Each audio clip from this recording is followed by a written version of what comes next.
강혜신의 오늘의 미국.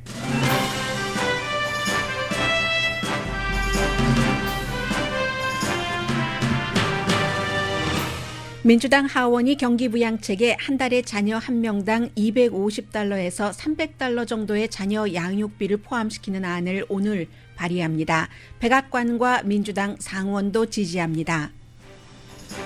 내일 탄핵 재판이 시작되는 트럼프 전 대통령에 대해 민주당과 공화당 지도부는 일치하는 게 있습니다.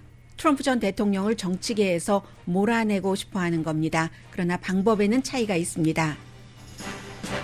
공화당의 새로운 지도자로 트럼프 전 대통령 탄핵에 찬성표를 던지고 당내 비난에 굴하지 않는 리즈 체니 의원이 우뚝 설지가 주목됩니다.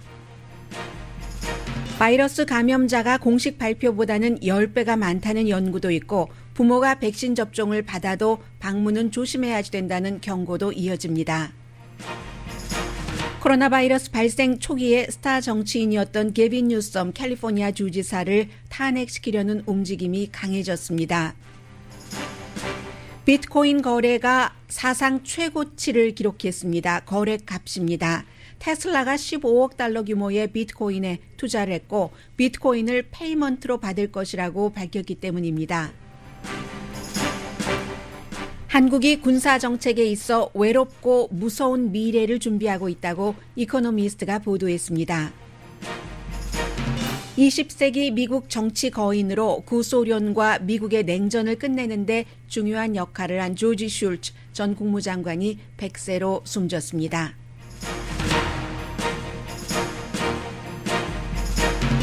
여러분 안녕하십니까? 오늘의 미국 강혜신입니다.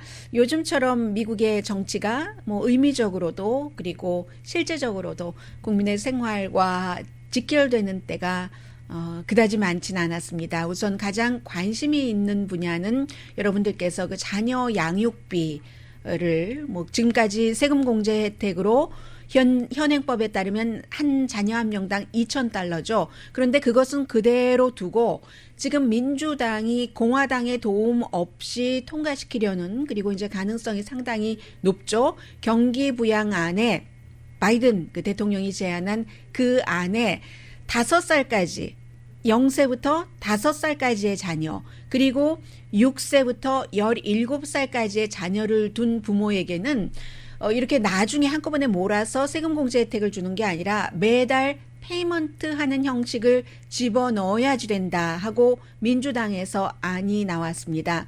이것은 사실은 공화당이 먼저 했어요. 제가 금요일에 여러분들께 전해드리지 못했는데 미 럼니 공화당 그 상원 의원이 역시 비슷한 내용 이것을 어디서 관장하느냐만 달라서 미 럼니 공화당의 그 상원 의원은 소셜 시큐리티국에서 해야지 된다고 했고 그리고 이 안이 나오자 초당적으로 좀 지지를 받았거든요. 민주당에서 바로 내놓은 것은 1살부터 6살 미만이라고 하니까 5살까지입니다.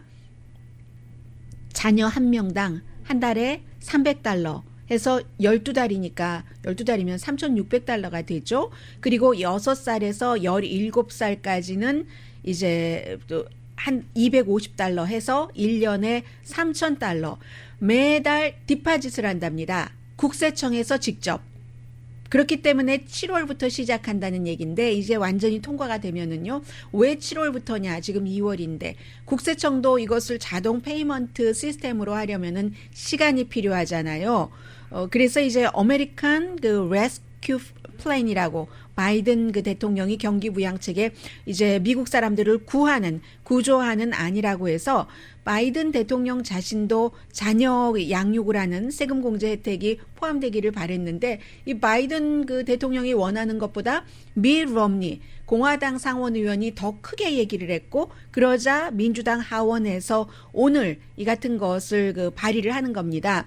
매사추세츠가 지역구인 그 리처드 닐 의원이 발의를 하는 것인데 공화당의 투표가 없이도 통과되기 때문에 아마 이것이 가능하지 않을까. 그리고 중요한 것은 우선 그걸 말씀드려야지 되겠네요. 얼마를 버는가?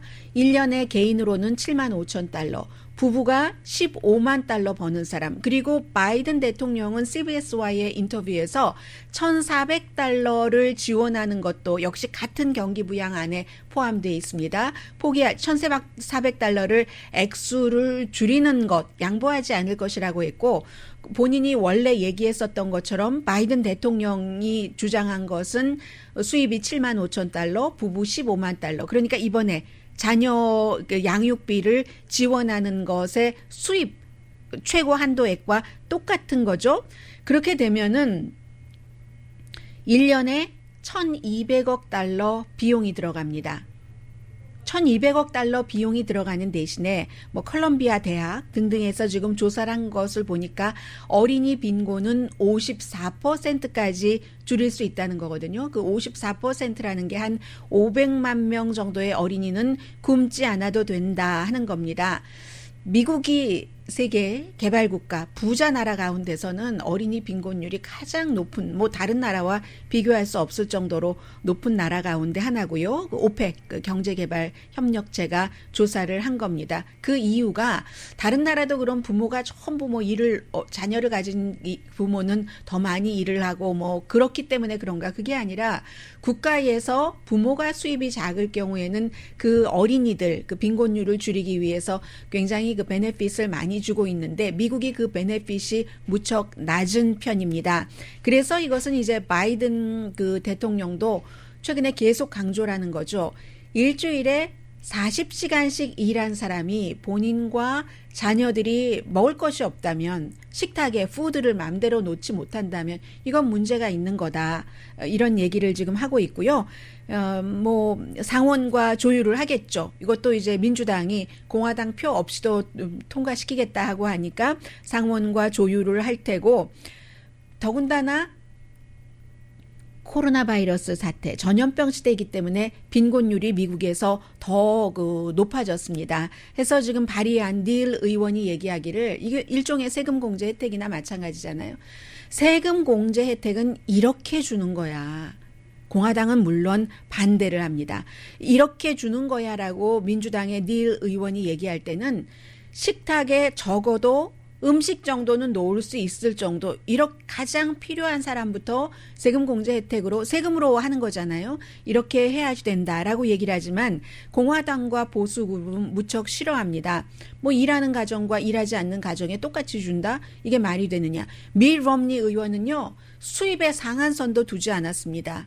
전에 그 한국에서 뭐 학교 급식을 뭐 재벌집 아이들도 주느냐 마느냐, 그것과 똑같이 이 밀 럼니 의원은 상한선조차도 정하지 않았고 민주당은 7만 5천 달러 한 사람, 부부 15만 달러로 정한 겁니다. 공화당은 일하는 가정과 일하지 않은 가정도 또 받을 텐데 그것도 너무 불공평하다라고 얘기하면 민주당 의원들은, 그러는 공화당은 엄청난 돈을 왜 돈이 필요하지 않은 부자에게 세금 감면해주고 상속세 감면해주고 기업에 세금 감면해줘서 그 세금 감면한 돈으로 기업은 일자리를 늘리는 게 아니라 자사의 주식을 사서 주주들을 배불려 주느냐, 이렇게 얘기를 하고 있습니다.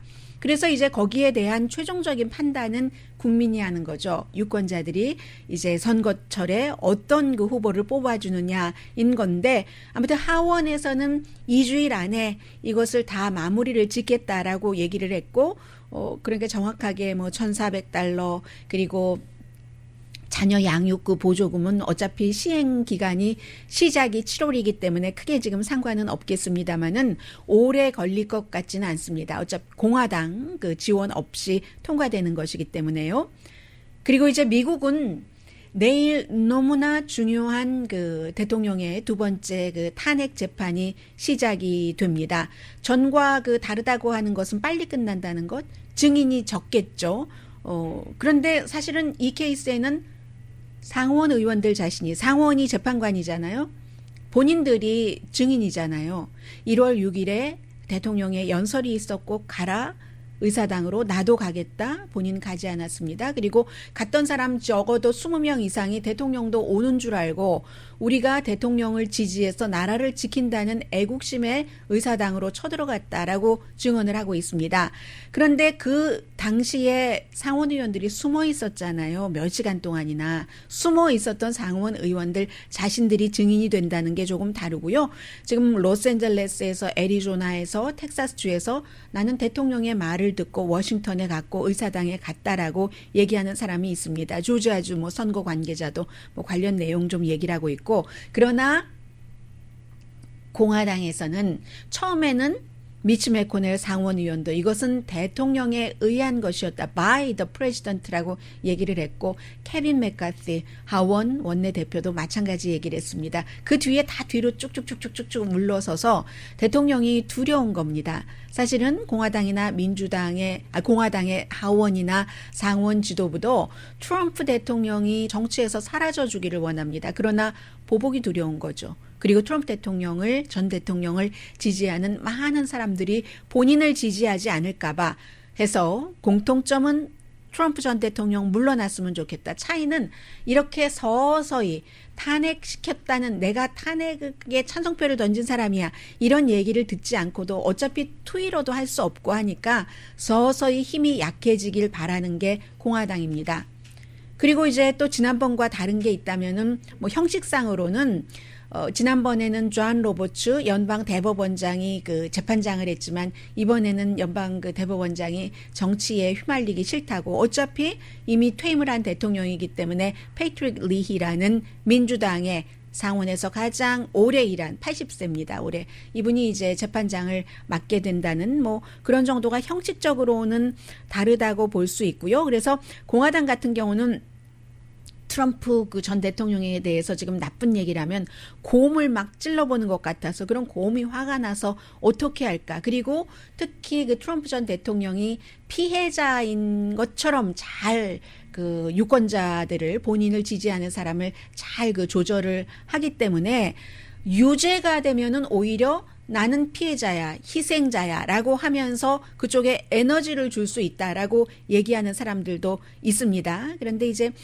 내일 그 중요한 것 가운데 하나가, 새로 지금까지 한 번도 공개되지 않았던 비디오를 하원이 9명이 매니저라고 하잖아요. 탄핵 재판의 매니저가 새로운 비디오를 공개를 하는가 봅니다. 아무도 보지 못했는데 그 비디오가 조금 샤킹한가 봐요. maybe 뭐 숨어있는 뭐 상원 의원들의 모습을 보여준다던가, I don't know. 그런데 지금 하원에서 그 9명의 매니저 가운데 한 분이 메릴랜드주에서 2017년부터군요. 팔찌구에서 하원 의원을 하는 제이미 레스킨이라는 의원이 이 9명 가운데 한 명인데, 이분이 뭐라고 얘기를 하면, 아니 의사당에 우리가 도망칠 정도로 폭도들이 왔고 그 폭도들은 대통령의 말을 듣고 왔는데 이게 대통령 책임이 아니다라고 얘기를 하면, 나는 2020년도 말에, 이분이 이제 변호사 출신이에요. 그리고 하버드 법대를 나왔고 아들도 하버드 법대를 다니다가 25살이었는데 지난해 말에 뭐 마지막 날인가 우울증 앓다가 자살했거든요. 이번에 이게 제대로 되지 않으면 나는 2020년에 아들을 잃었는데 2021년에는 또 나라를 잃을 수는 없다. 이런 얘기들도 하고 있고요. 중요한 것은 공화당이 트럼프 그 전 대통령을 탄핵시키지 않을 것이라는 거죠. 67표가 있어야지 되는데 공화당 대 민주당 표가 50대 50이고 한 5명 정도가 탄핵에 찬성할 만한 공화당 의원이 있습니다만, 그래봐야 55대 뭐 45 정도 되는 것이고, 역사상으로는 미국에서 4번 탄핵 재판이 있었습니다. 50%가 트럼프 대통령이에요. 2번이니까. 그리고 물러난 대통령으로서는 처음 이렇게 탄핵 재판을 받게 되는 건데, 또 하나 다른 것이 있다면, 첫 번째 탄핵은 그 탄핵 이유가 우크라이나 대통령에게 자신의 정치적인 라이벌이 될 가능성이 아주 높았던 조 바이든이라는 정치인과 그 아들에 대해서 조사를 해달라. 그러면 우리가 딱 지금 주지 않고 묶어놓고 있던 군사지원비를 줄게 라고 얘기한 그 전화 때문이었죠. 그것은 권력 남용, 그리고 권력 남용과 또 하나를 뭐라고 표현할 수 있을까요? 의회 방해 뭐 이런 것들, 그런 것이었는데, 이번에는 피플 하우스인 의사당을 들어간 그 폭도들이 폭동을 일으킨 매국적인 행위잖아요. 그리고 그것은 crime, 범죄입니다. 범죄가 이 혐의라는 이것이 굉장히 다르다고 볼 수 있고요. 민주당 하원과 누구나 다 거의 모든 정치인들이 트럼프 대통령이 어느 정도 영향을 미친 것이 사실이다. 의사당 그렇게 침입하고 하는 거 대통령이 뒤에 온다고 하니까 같이 가는 건데 하면서 더 과격해지고 트럼프 대통령이 아니었으면 그 당시에 안 일어났었다라고 생각을 하고 있지만 트럼프 전 대통령 변호팀은 헌법 전문 변호사가 아니라 상해 전문 이런 변호사거든요. 미투 무브먼트 할 때 잘못된 사람들 많이 변호하고 했었는데 그래서 표현의 자유를 얘기를 할 테고 이미 퇴임을 했다라고 주장을 하고 대통령 자신이 의사당에 직접 간 건 아닌가 이런 얘기도 한다고 해요. 글쎄 어떤 사람은 그것을 비겁하다고 보는데 또 이럴 때는 전 대통령에게는 좋은 점이 될 수도 있는가 봅니다. 그리고 퇴임을 했기 때문에 안 된다는 게 공화당에서 전체적으로 주장하고 있는 바인데 그러면 모든 범죄를 저지른 사람들이 그 범죄를 저질러서 그 범죄로 어떠한 이득을 보고 난 뒤에는 범죄의 행위가 끝났기 때문에 처벌받지 않아도 되는가? 상식선에서.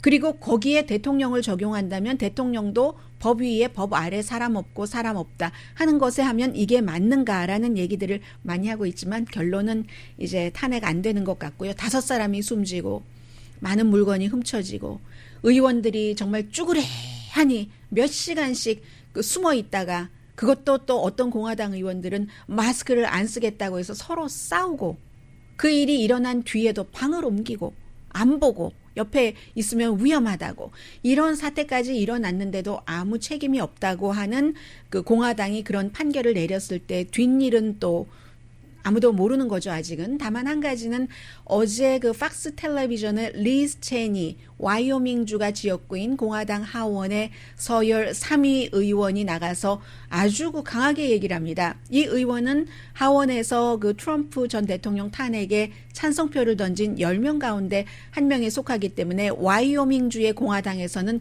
견책했어요. 그랬는데도 어제 크리스 월러스와 인터뷰에서 이 트럼프 전 대통령을 공화당이 품어서는 안 된다. 트럼프 전 대통령이 아니면 절대로 미국 역사에 그런 일이 일어나지 않았다. 기획된 것이다. 대통령에 의해서라고 얘기를 하면서 우리는 에브라함 링컨의 당이다. 로널드 레이건의 당이다. 정말 우리 공화당의 보수가 믿는 것에 대해서 지금부터 지독하게 일을 해야지 된다. 책임을 지는 당, 진실한 당이라는 것을 보여줘야지 된다. 그러려면 이슈에 집중하고 정책에 집중하기 위해서 트럼프 전 대통령을 깨끗하게 털어버리고 나가야지 된다. 트럼프 전 대통령은 공화당이 나갈 미래가 아니다라고 지적을 했습니다. 그리고는 이게 이제 앞으로 시간이 지나가면서 얼마나 리즈 체니가 떠오를지 아니면 가라앉고 말지. 지금은 오히려 음모론을 그동안 많이 얘기를 했었고 일부 음모론에 대해서는 내가 몰랐다. 몰랐던 게 다 CNN이나 팍스 때문이야. 내가 구글링해서 그럼 능력이 없는 거죠. 참과 진실을 판단할 능력이 없다면 연방 하원 의원 할 능력이 없는 거죠. 그렇게 다른 사람을 블레임하면서 본인이 피해자처럼 얘기를 하는 조지아주의 14지구의 연방 하원 의원 마조리 테일러 그린이 현재로서는 트럼프 전 대통령을 지지한다는 이유로 리즈 체니라는 공화당 서열 3위의 같은 하원입니다. 하원 의원보다 많은 지지를 받고 있지만 항상 흘러가기 때문에 어떻게 될지 모르겠어요. 마조리 테일러 그린 의원이 계속 지지를 받는다면 초선 의원이긴 합니다만은 공화당이 어느 정도 음모론을 지지를 하고 그런다는 것 아니겠어요? 그리고 만약에 이 리즈 체니 의원의 지지 쪽으로 더 많이 갈지 그것은 조금 두고 봐야지 될 일이지만 오늘 현재는 이 기금 모금을 하는데요. 리즈 체니 의원이 기금 모금을 하는데 존 베이너 전 공화당 하원의장 있죠. 올해 하원의장을 했었던 울보라는 굉장히 감성적이어서 어떤 일이 일이 있을 때 크리넥스를 달고 산다고 하잖아요. 그 울보, 그 존 베이너 하원 의장이 그 자리에 가준다는 것은 공화당의 주류는 리즈 체니를 지지하고 있다는 것을 알 수 있고, 이제 내일부터 이번 주 안으로 마무리가 될 텐데 트럼프 전 대통령에 관한 그 탄핵 재판에서 아무도 모릅니다. 어떤 일이 일어날지, 사람들에게 어떠한 감정의 소용돌이를 불러 일으켜 줄지 뭐 이제 24시간도 채 남지 않았습니다.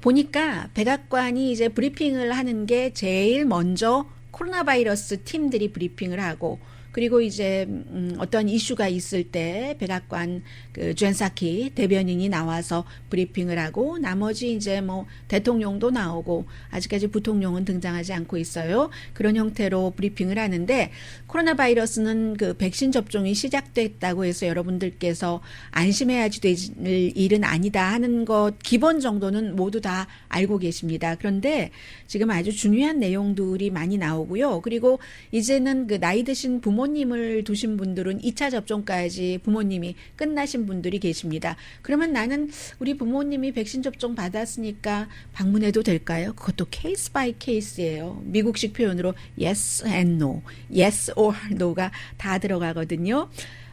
또 인생으로 보자면 참 같은 이슈를 가지고 스타였다가 같은 이슈를 가지고 마구 내려가는데, 내려간다고 이게 끝이냐? 또 그건 아닌 것 같거든요. 잠시 뒤에 전해드립니다. 라디오 서울 방송 오늘의 미국 듣고 계십니다. 네, 미국 그 의회 정치인이 모두 535명이죠.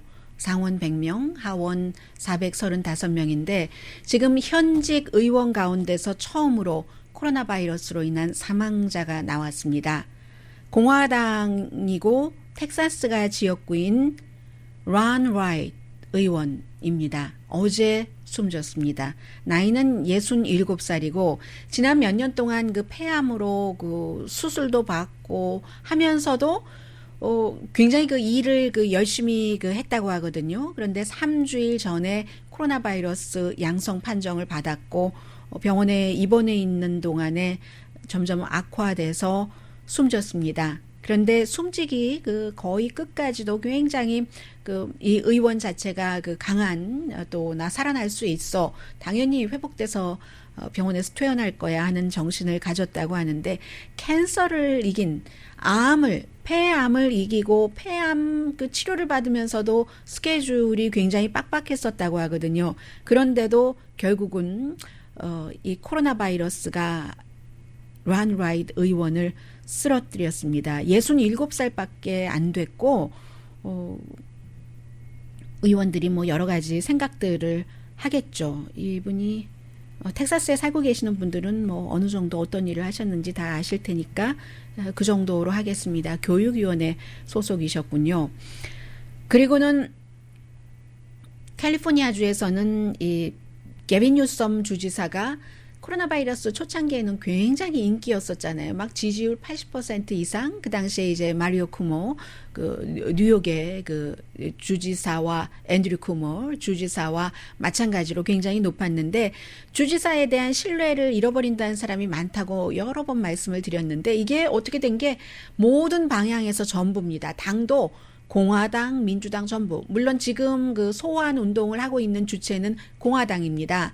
공화당이고 공화당에서도 이제 극우 그룹들이 굉장히 많고 하기는 하는데, 공화당뿐만이 아니라 오랜 동안 게빈 뉴섬 주지사의 지지자였었던 사람들조차 요즘 하는 게 좀 이상해. 뭐 확진자가 몇백만 명이 넘고 금방 또 이 스테이 앳 홈을 그냥 또 풀어버리고, 이게 이제 참 묘한 거죠. 잘 될 때는 다 잘 되는데 바이러스 감염자도 높고 뭐 이런 상태에서 바이러스도 바이러스지만 또 일상생활은 돌아가야지 되니까 식당을 오픈을 하고 미용실을 오픈을 하고, 오픈하지 않았을 때 반대가 너무너무 많기 때문에 과학적인 데이터를 근거로 오픈을 했다 하더라도 많은 그 의료진들이 그 데이터가 다 맞는 거야? 뭐 이런 식으로 의문을 표시를 하기도 하고요. 해서 3분의 1에 못 미치는 사람이 현재 개빈 뉴섬 주지사의 코로나 바이러스에 대해서 대처하는 것에 지지를 합니다. UC 버클리의 공공정책위원회의 조사 결과예요. 그리고 44%는 반대를 합니다. 잘 못하고 있어. 왜 이랬다 저랬다 하는 거지? 라고 얘기를 하는데, 정치인은 정치인대로 스테이 애톰을 공화당은 왜 빨리 안 풀어? 민주당은 이렇게 빨리 풀어도 되는 거야? 헬스 워커들은 여러 가지 그 데이터에 의한 뭐 풀어줌 뭐 이런 것도 있지만 기구 같은 것도 완전히 지금 뭐 확보가 된 것이 아닌 것 같고요. 의료기구. 교사와 부모님도 한쪽에서는 학교 빨리 열으라고 하고 다른 쪽에서는 열지 말라고 하고, 어떠한 운동가들, 액티비스트들은 아니 왜 라티노와 흑인은 보호받지 못하는 거야? 또 장애인이라든가 필수 업종에 종사하시는 분들은 왜 백신 접종을 나이대로 줘? 건강 상태대로 줘야지 되는 거 아니야? 그리고는 실업률도 높고 하는데 실업수당 지급 같은 것이 뭐 여러 가지 관료주의 문제도 있고 테크니컬한 그런 문제도 있고 해서 제대로 지급되지 않고 해서 정말 한때 정치적인 스타였던 개빈 뉴섬이 이렇게 힘들어졌습니다. 그러나 말씀드리지만 긴 얘기를 다 말씀드릴 필요도 없어요. 짧게 전해드리자면 현재로서 개빈 뉴섬 캘리포니아 주지사가 소환, 리콜될 가능성은 거의 없습니다. 그리고는 지금 오늘 아침에 그 NPR 방송이 이 코로나 바이러스에 대해서 굉장히 그 심층 보도를 많이 하고 있거든요. 컬럼비아 대학교에서 수학적인 모델을 쭉 그 계산을 하는데 너무 무서운 결론이라는 겁니다. 현재 바이러스에 감염된 사람은 그 공식적인 발표보다 10배는 많을 것이라는 겁니다. 테스트 안 하니까 그렇지. 이거는 이제 보통 사람들이 다 생각을 하고 있는 것이고요. 어떻게 보면 이 두 번째가 더 결정적이라고도 볼 수 있는데, 보통 테스트에서 감염되면 몇 % 나왔습니다. 몇 명 늘어났습니다. 뭐 주별로, 국가별로, 미국 전체적으로 다 하고는 있지만 이게 새로 테스트한 사람 그 숫자만 얘기를 하잖아요.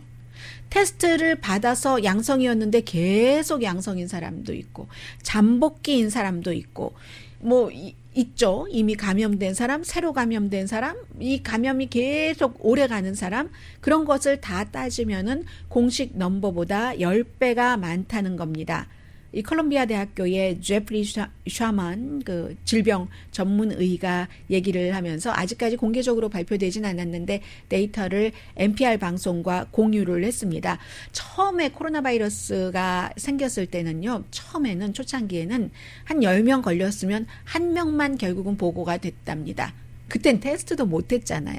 그리고 지난해 5월 말에는 6명 걸렸으면 1명만 공식적으로 확인이 되는 거고 9월 달이 됐을 때 5케이스 가운데 1명, 지난 3개월 사이에는 4케이스가 있다면 한 케이스만 공식적으로 보고가 되기 때문에 하루 케이스가 나왔다면 그 케이스에 곱하기 4를 해야지 된답니다. 그런 뭐 여러 가지 수학적인 계산이 있고요. 해서 모르고도 뭐 그냥 감염되고 뭐 감염시키고 이런 사람들이 굉장히 많아서 1월 2일 날 인구 10,000명당 91명이 감염된 것으로 나오는데 실제로는 91명이 아니라 10배인 999명이 인구 10,000명당 감염됐다고 보면 된다는 겁니다. 로스앤젤레스는 한 3% 정도, 인구 10만 명당 3,000명 정도 감염된 것으로 보고요. 미국 인구의 3분의 1 정도, 3분의 1이 조금 넘네요. 1억 2천만 명이 뭐 감염이 지난번에 됐거나 돼서 나았거나 감염됐거나 이랬다고 보는데, 그러면 지금 이미 2차 접종까지 끝내신 분들이 많이 계십니다. 의료계에 종사를 하시는 분들이시라든가 아니면 나이가 많으신 분들, 또 오렌지 카운티에서는 한 이틀 동안 어떤 병원에서 새벽에 접수를 하고 오후에 가서 이 백신 주사를 맞는 그런 일도 있었잖아요. 그래서 두 번째 백신 접종을 하고 나서 부모님이 2주일이 지났다. 이때 내가 부모님을 방문을 해야지 되는가. 지난해에 4월 달에 90회 생일 때도 생신 때도 방문하지 못했는데, 여기에 대해서 NPR 방송이 얘기하기를 백신이 효율적이기는 하지만 완전한 방어는 아니라는 것을 다시 강조를 합니다. 게다 대고 변이 바이러스를 지금 조심해야지 되잖아요. 물론 코로나 바이러스로 사망하는 사람의 80%는 65세 이상입니다. 그리고 텍사스의 그 연방 하원 의원처럼 기저질환이 있는 그런 분이잖아요. 뭐 폐암이 있다던가. 그런데 그렇지 않다 하더라도 집단 면역이 생겼을 때만 바이러스가 주춤주춤하면서 감염률이 낮아진다는 겁니다. 그때가 또 정상생활을 할 수 있는 때이기도 하고요. 그래서 그때까지는 부모님들을 위험하게 하지 말자. 그리고 부모님들도 사실은 모르고 걸렸는데 다른 사람들께 전염시킬 수도 있잖아요. 해서 방문을 해야지 된다면 어디에 부모님이 살고 계시느냐에 따라서 판단이 조금 달라질 수 있다고 얘기를 합니다. 뭐 양로병원이라든가 아니면 롱텀 케어 그런 그 시스템에 계시는 분들은 꼭 그 부모님뿐만이 아니라 다른 분들도 계시니까 방문하는 게 더욱 조심스럽고 아직은 아니라는 거죠. 그러나 만약에 부모님께서 혼자 사시는 집에서 단독 주택이나 이런 데 사신다면은 조심하면서 방문을 하는데 꼭 2번 다 맞으셨나? 예, 나 백신 접종했어. 2번 다 맞으셨나? 또 기간은 됐나? 확인을 하고 본인도 테스트를 하고 음성인지 마스크도 쓰고 거리 두고 손 잡지 말고 구태여 손을 꼭 잡으시겠다면 손 잡기 전에 손 씻고 한번 잡으시고 그리고 백신 접종을 2번 다 받았다 하더라도 좀 약하게 코로나 바이러스에 감염될 수도 있잖아요. 독감과 마찬가지로. 그렇기 때문에 가능하면 문을 열어놓고 대화하시고 전 국민의 80% 정도가 백신 접종 받을 때까지는 안전하지는 않다는 얘기입니다. 그리고 또 하나가 너무 멀리 가지 마시라는 거죠. 만약에 그 부모님 댁이 지금 내가 살고 있는 곳에서 자동차를 타고 갈 수 있다면 그러면 그 전에 이제 다른 곳을 들리는 것을 피하기 위해서 좀 그 컨테이너에다가 갈 때 먹을 수 있는 음식 몇 시간 걸리는 곳이라면요. 음식도 싸서 자동차 안에서 먹고 그렇게 해서 가는 것 오케이지만 내가 로스앤젤레스에 사는데 부모님이 사우스캐롤라이나주에 살고 계신다. 나는 효도해야지 돼. 가야지 돼. 이건 효도가 아니라는 거죠. 영국 그 변이 바이러스는 감염률이 보통보다 적어도 50% 이상 높다고 하고 이미 미국의 33개 주에 퍼졌습니다. 브라질에서 오는 바이러스 미네소타에서 발견됐죠. 사우스 아프리카에서 온 변이 바이러스 사우스캐롤라이나나 메릴랜드에서 발견이 됐는데 이러한 그 바이러스 등은 백신 그 효율성도 변이 바이러스가 나오기 전에 개발됐기 때문에 조금 효능이 낮아지잖아요. 그래서 항상 많은 사람들이 정말 올 여름, 가을 그 전까지는 그 뒤에도 조심을 하셔야 되겠지만 더욱 조심하셔야지 된다 하는 내용 전해드립니다. 게임스탑에서 은에서 비트코인으로 갔어요. 뉴스가. 잠시 뒤에 전합니다.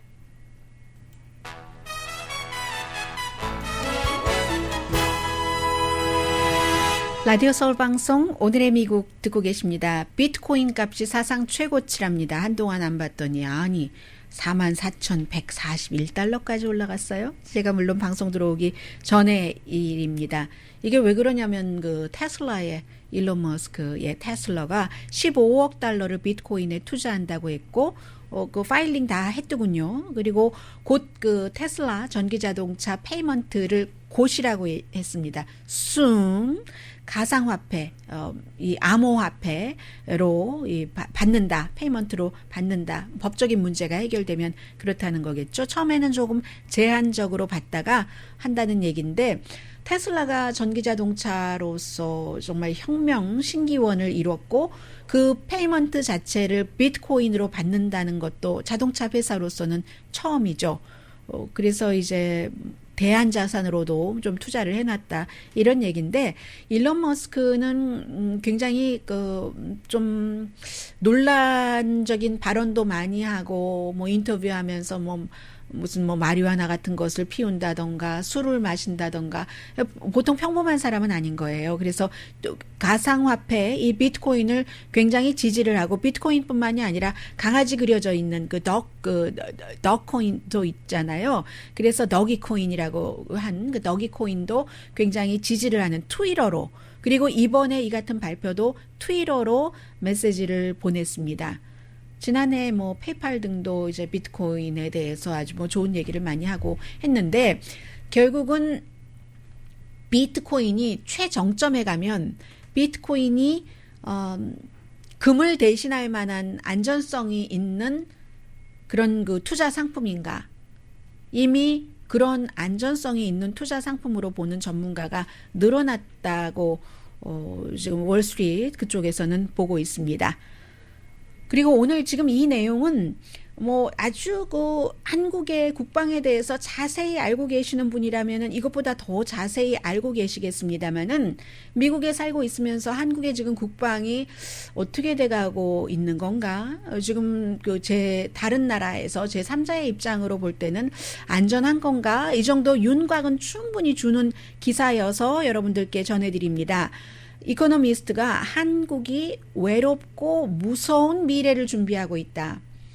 군 그 숫자에서도 그렇고 미국과의 동맹 이런 것에 있어서도 군인 숫자는 줄이고 동맹은 약화시키고 강한 적을 만든다. 이게 소제목입니다. 2009년도에 한 남성 이름이 훈현인가 그래요. 그분이 이제 그 훈련 받고 할 때는 4개월 동안 세계와 단절됐다. 나중에 4개월 끝나고 나니까 컴퓨터 어떻게 쓰는지도 모르겠더래요.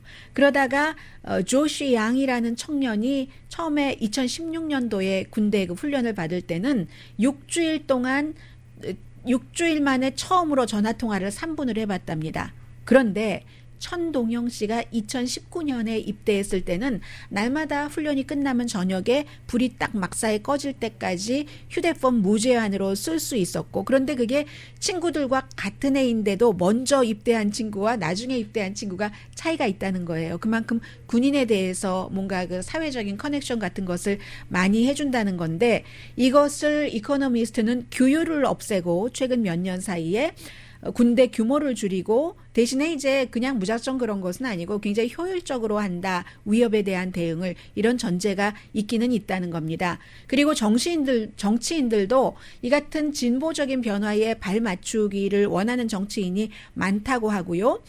뭐 원인은 군인의 숫자가 줄이는 것은 한국이 인구 숫자가 줄어들고 있고 나이 든 세대가 빨리 늘어나고 있고, 지난해가 인구조사를 한 이후에 처음으로 인구가 줄어들었잖아요. 군인 그 숫자를 과거처럼 유지하기가 불가능하다는 겁니다.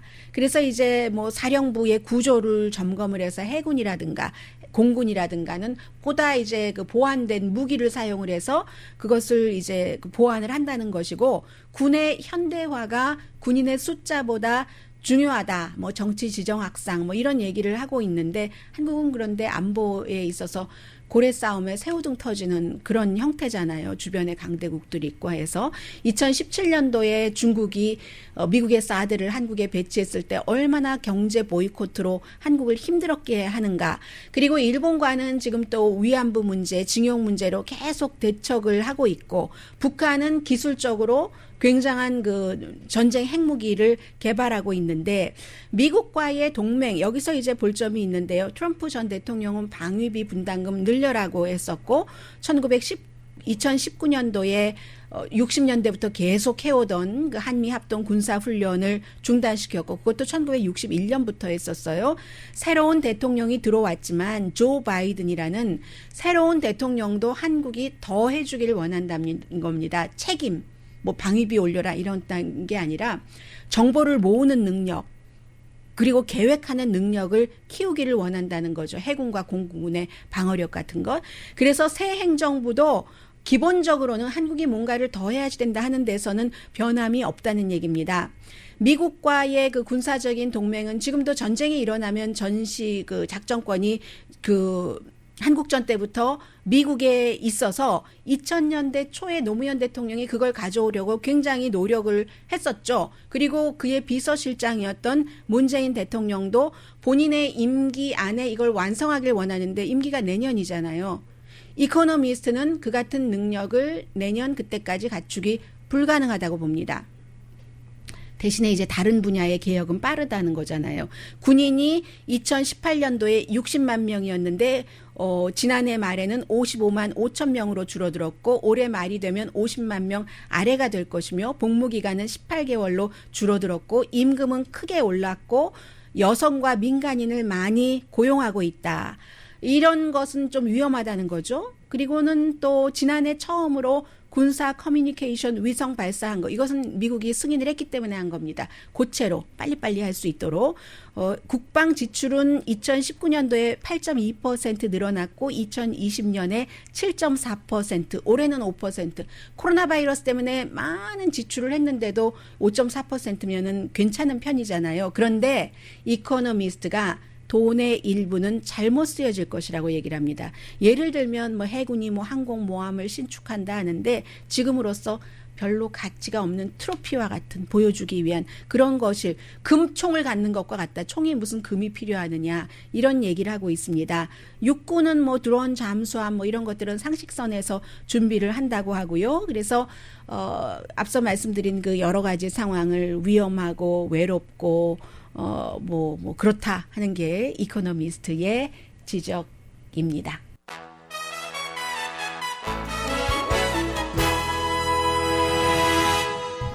라디오 서울 방송 오늘의 미국 듣고 계십니다. 네, 이제 이런 분들은 그 역사에 우리가 오늘날 이렇게 편안하게 살 수 있게 하는데 큰 기여를 했기 때문에 전해드려야죠.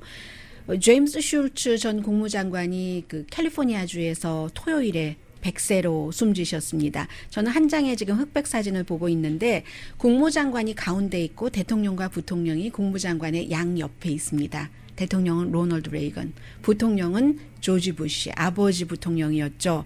20세기 미국 정치의 거장이라고 얘기를 합니다. 이분은 이미 리처드 닉슨 때 노동부 장관도 지냈고 재무장관도 지냈고 예산국장도 했고 그리고는 이제 로널드 레이건 때에 국무장관을 하게 됐는데 구소련과의 관계를 신뢰, 믿음, 트러스트를 발판으로 그때 이제 고르바초프가 나오고 했었을 때이니까는요. 그래서 1980년대 초는 정말로 아이시했었잖아요. 슈퍼파워 미국과 슈퍼파워 구소련 그 두 국가의 지도자를 대화를 하도록 믿어라. 레이건과 고르바초프가 서로 믿어라. 왜냐하면 고르바초프는 새로운 형태의 구소련의 지도자이기 때문에 여기서 다리를 아주 잘 놨고요.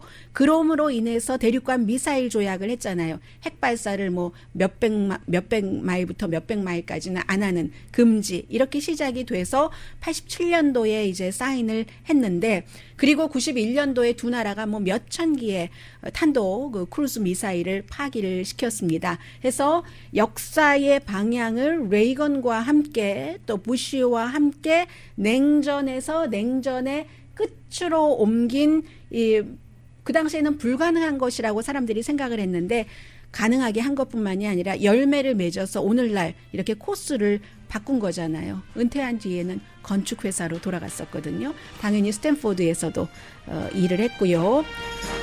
이분이 나중에는 뭐 조지 부시의 자문도 했는데 뭐 의견은 서로 다를 수가 있어요. 어제 이제 콘돌리자 라이스 전 국무부 장관이 나의 멘토였다고 워싱턴 포스트에 글을 썼던데 슐츠 전 국무장관도 12월 달에 워싱턴 포스트에 그 글을 쓰면서 정말로 트러스트가 중요하다. 어떤 방이든 트러스트가 있으면 모든 게 가능하고 트러스트가 없으면 불가능하다 했습니다.